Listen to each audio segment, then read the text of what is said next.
has officially returned in Diamond is Unbreakable, in what might be one of the weirdest and most downright bizarre episodes of the entire series, no pun intended. This was a surprisingly heartwarming episode, an episode that I honestly didn't think that we were going to get. This was the Josuke and Joseph bonding episode. We're also introduced to a brand new stand user in this episode, and that stand user just so happens to be an invisible baby. This has got to be one of the strangest episodes of the entire series, just because of that fact right there. Apparently, there are babies in this universe who can manifest stand powers and have zero control over them. The thing I'm most curious about is, where the hell did this baby come from, and why does it have stand powers in the first place? Is it a natural affliction? Did somebody actually shoot a bow and arrow into a baby to give it these stand powers? Maybe there was a pregnant woman who was attacked with the bow and arrow and her baby was given birth with stand powers. Maybe that's how that shit works, but none of that is explained in this episode. The whole purpose is to bring Josuke and Joseph closer together. They make it painfully clear at the beginning of this episode that Josuke really doesn't want anything to do with Joseph Joestar, his illegitimate father. A lot of that having to do with the fact that, one, he was never anywhere to begin with. He doesn't feel like he should just immediately have to start calling him Dad or Pops or anything. And he's forced into a situation where he has to hang out with this guy. And I was really hoping we were going to get a scene where Joseph was going to be confronted by Josuke's mother. Because that can go one of two ways. His mother's either going to be completely super mega pissed off, or she's actually going to be really enamored to see Joseph Joestar again, because whenever they actually bring him up to her, she gets really excited, and her heart starts to melt. She's reminded of the cool, slick, suave Joseph Joestar that we know from the past. And we're going to get to see a lot of classic Joseph Joestar moments in this episode. Not only are you going to get his classic catchphrases like, "Oh my god, holy shit," but of course you're going to get to see all of the ridiculous moments from him. One of my favorite things about this episode is that he goes on what is arguably his most dangerous mission. Now, we've seen Joseph Joestar fight ancient vampires, traveling to Egypt and fighting against countless stand users, but he will have to deal with the terror of shopping for baby clothes. That's right. There's this scene in this episode where Joseph Joestar goes into this family store where he has to buy diapers, bottles, and I swear to God this scene goes on for 10 minutes. But it's really funny because Joseph Joestar is incredibly senile. He doesn't really know what's going on in modern times. He's living in Japan at the moment, so everything is really confusing to him. And Josuke doesn't even want to help him out. He doesn't want to risk going into the store and looking like a Japanese delinquent punk who's 16-year-old who just ended up knocking some chick up. It's going to look really weird to him. So Joseph goes in there. This store clerk ends up making him buy all of this unnecessary bullshit so that they can help out this invisible baby who's just sort of walking around randomly. And the way that they actually make her visible is really funny. They cover her in clothes and makeup and sunglasses. It's a real ridiculous moment.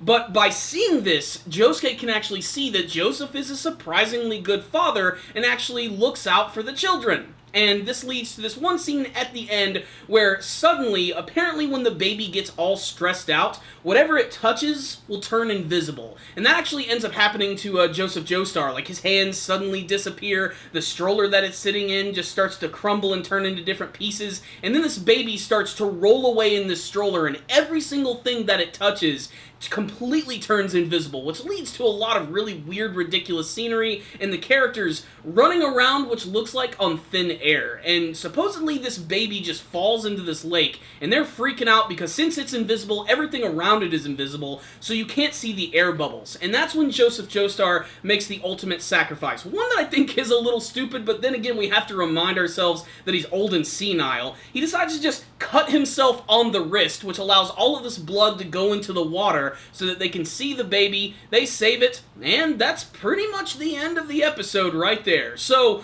what's the rundown on this week's episode of JoJo's Bizarre Adventure? This was a very heartwarming episode, which is something that I never thought I would think I would talk about in JoJo's Bizarre Adventure. It typically revolves around action and people with crazy powers, but this was an interesting concept, especially because we have Joseph Joestar returning to the series, and this is a milestone for JoJo's Bizarre Adventure because Joseph has appeared in every single major season of the entire series. And we always get to see a completely different version of the character, yet he still manages to have that old school, caring superhero attitude that he's always had since the beginning of the series.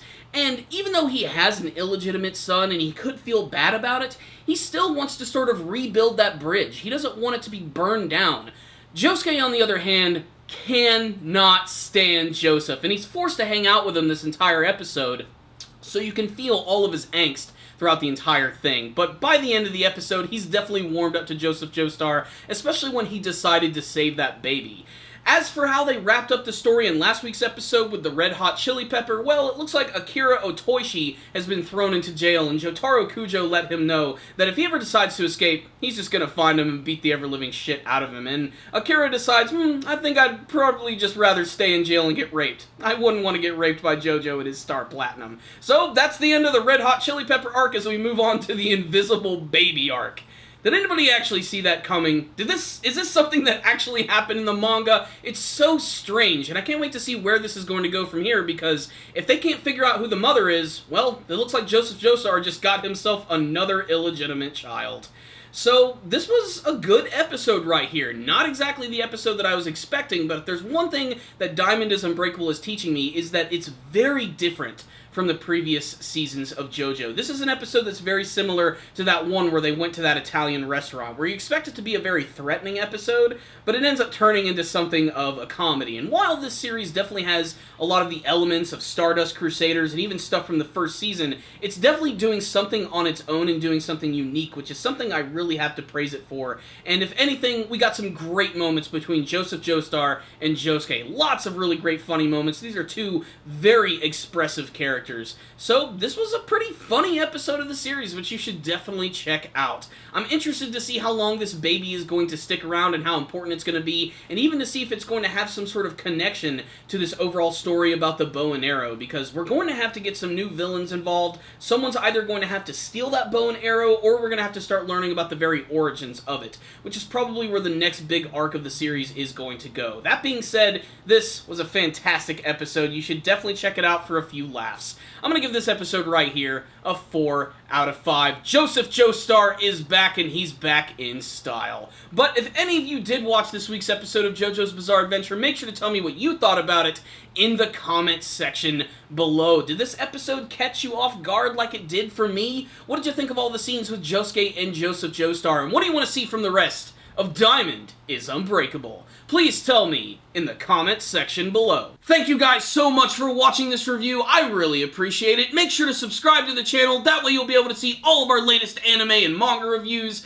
Make sure to like this video, share it with your friends, and make sure to leave me a comment. Make sure to also check out all the cool links we got floating around in the description box below. One of them might actually be our weekly podcast series, The Powerful Nerdcast. It's pretty freaking awesome. Thank you guys again for watching, and as always, stay dandy, baby!